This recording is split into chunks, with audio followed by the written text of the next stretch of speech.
सतनाम श्री गुरु वाहे गुरु साहिब जीओ। प्यारी साथ संगत, आज का आरंभ ख्वाजा दिलमौत की नज़म के तीसरे बाग से। पंजाब के बागे जाग मिला जब नानक सा आहगा गुरु, इस शम्मा से हो जिस दिल को लगन, उस दिल में नूर उजाला हो। जो चांद के गिरदा गिर्द फिरे, दिल उसका रोशन हाला हो। इन सच्ची सच्ची बातों को जो खूब समझने वाला हो, गर चेला हो मर्दाना हो और बोल भी उसका बाला हो। थे उनके दंदन बाग जिन्हें मिल जाते नानक शाह गुरु, सब शीस नवा अरदास करो और हरदम बोलो वाह गुरु। सब शीस नवा अरदास करो और हरदम बोलो वाह गुरु। प्यारे दर्शकों, गुरु रूपी प्यारी साथ संगत, सब काम सुनने से है। आज गुरु ग्रंथ साहिब के बारे में गुरु नानक शाह की कृपा से और परमात्मा के आशीर्वाद से और आप दर्शकों के आशीर्वाद से आज की जो कथा है वो गुरु ग्रंथ साहब महाराज के ऊपर है। पंडित गणेशा सिंह जो एक निर्मले महात्मा थे, उन्होंने बहुत सारी पुराने ग्रंथों की अर्थ किए हैं। दसम गुरु गुरु गोविंद सिंह महाराज ने लिखा, उसमें उन्होंने अकाल उस्तत, कृष्णा अवतार और सबका अर्थ किया, क्योंकि ये सारे जो पुराने हैं वो संस्कृत में लिखे हुए हैं। संस्कृत में हर आदमी की पहुंच नहीं है, तो दसम ग्रंथ में गुरु गोविंद सिंह महाराज ने इन सब को अर्थ के रूप में बताया और सबको लिखा और इनका टीका किया। वाह हमारे प्यारे गुरु गोविंद सिंह महाराज, 42 साल की उम्र, इतनी सारी जंगें, सिंह धर्म की स्थापना, 52 कवियों के साथ मिलके कविताएं, जाप साहब, अकाल उस्तति, परमात्मा के से जुड़ने के लिए जो भी वो सुना सकते थे उन्होंने लिखा है इन बुक्स में। गुरु नानक साहब के जो बोल हैं वो गुरु ग्रंथ साहब महाराज में हैं। गुरु नानक साहब ज्यों आपो बोल न जानदा, गुरु नानक साहब कहते हैं कि मैं खुद कुछ नहीं बोल रहा, ये परमात्मा बुलवा रहे हैं और परमात्मा बोल रहे हैं। गुरु ग्रंथ साहब महाराज, आप सबको पता होगा कि गुरु अर्जन देव महाराज उच्चारण करते रहे और उनके बोलों को भाई गुरदास जी लिखते रहे। गुरु अर्जन देव महाराज से पांचों गुरुओं की उस्तति जो भी थी, गुरुओं की उस्तति नहीं, परमात्मा उस्तति, गुरु अर्जन देव महाराज 5वें गुरु नानक उच्चारण करते रहे और भाई गुरदास लिखते रहे।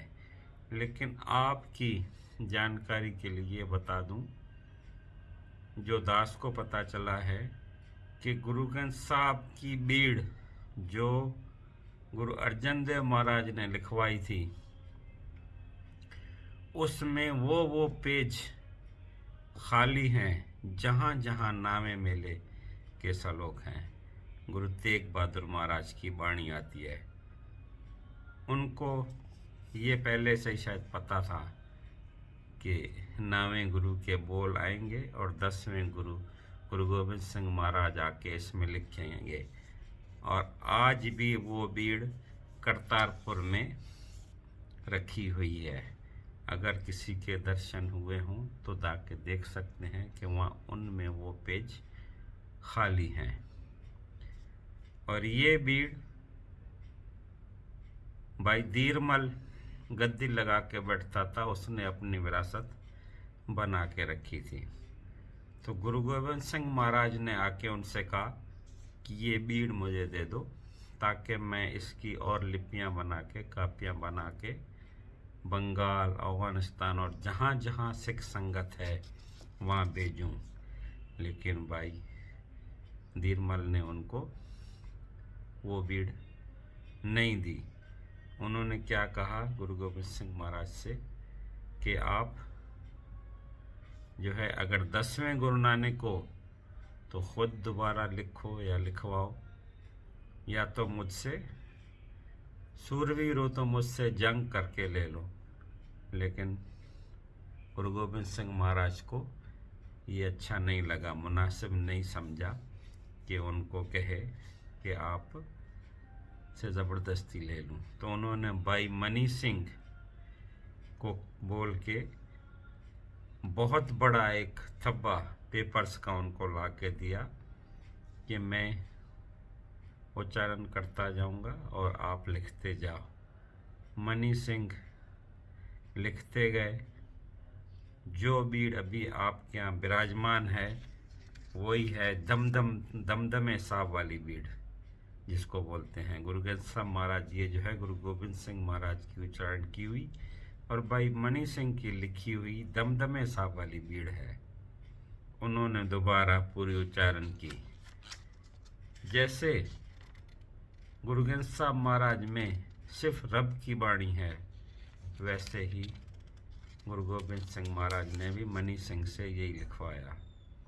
जब ये बीड़ चलती रही तो मनी सिंह के मन में सवाल आया कि गुरु गोविंद सिंह महाराज, आपने गुरु तेग बहादुर महाराज के जब आप इसके अंदर बोर्ड लिखवा रहे हैं तो अपने क्यों नहीं? तो उन्होंने कहा नहीं, क्योंकि गुरु गोविंद साहब महाराज सिर्फ रब की उस्तति है, नाम से जोड़ने वाली उस्तति है, उसमें मैं ये नहीं लिखवा सकता। क्योंकि कृष्णा अवतार, भाई कृष्ण की जो हिस्ट्री है वो लिखी है अपना सूरदास जी ने, कवि नरोत्तम दास ने। रामायण वाल्मीकि जी ने, और जिन जिन उनके सेवकों ने लिखी है वो भाव में आके उनको अवतार नहीं परमेश्वर बोलते हैं। तो गुरु गोविंद सिंह महाराज ने कहा कि मैं ऐसा कुछ नहीं लिखूंगा जिसमें मुझे लोग परमेश्वर माने। जो हमको परमेश्वर उचने ते सब नरक कुंड में पड़े, ये गुरु गोविंद सिंह महाराज के बोल है। तो भाई मनी सिंह फिर सवाल करते हैं, तो फिर आप कौन? तो गुरु गोविंद साहब बोलते हैं, मोको दास तवन को जानो या मैं विद निरंज पछानो, निरंज पछानो, या मैं वेद निरंज पछानो। मैं हूँ प्रेम पुरख का दासा, देखन को आयो जगत तमाशा। मैं निज परम मोसो कहा, जो निज परम मोसो कहा, सो कयो जग जाने। मैं सिर्फ वो बोलने आया हूँ। दसम ग्रंथ मैंने अपनी कथा खुद इसलिए लिखी कि लोग मुझे परमेश्वर ना माने, मुझे सिर्फ परमेश्वर का दास माने। जो परमेश्वर का मेरे को हुक्म हुआ है कि नाम से जोड़ने के लिए, मैं सिर्फ उसी को, वही पैगाम संगत तक, सिखों तक पहुंचाने के लिए आया हूं। तो ये थी थोड़ी बहुत जानकारी गुरु गोविंद साहब के महाराज में। और एक बहुत अच्छा नाम जुड़ा हुआ है मोहम्मद साहब के साथ। वो अपने आप को पैगंबर बोलते हैं। पैगंबर यानी पैगाम पहुंचाने वाला। जब उन्होंने कुरान के पहले पहले बोल बोले हैं, उनकी तालीम कुछ नहीं थी। तो उनकी धर्मपत्नी खदीजा बीबी ने उनसे पूछा है कि मोहम्मद साहब, ये आपके बोल तो नहीं है? तो मोहम्मद साहब बोले, हाँ मैं ये बात तस्लीम करता हूँ, ये बोल मेरे नहीं है, वो रब के बोल हैं। क्योंकि इस्लाम जगत में ये कहा जाता है कि कुरान नाजिल हुआ है, लिखा नहीं गया है। गुरु नानक साहब ने जो बोल बोले, गुरु अर्जन देव महाराज ने जो बोले, हमारे 10वें गुरु ने जो बोल बोले, वो रब के बोल हैं। गुरु ग्रंथ साहब महाराज के अंदर किसी की भी कोई हिस्ट्री नहीं है, ना गुरु नानक साहब की है, ना गुरु अर्जन देव की जी है, ना गुरु गोविंद सिंह महाराज की है। आज का इतना आप सबसे विनती, कोई गलती हो तो उसके लिए माफ़ी। नाम से जोड़ें। सुन सुनकर आपका मन अगर लगने लग जाए तो दास को भी आशीर्वाद दे देना कि दास जुड़ा रहे। सतनाम श्री वाहिगुरु, सतनाम श्री वाहिगुरु।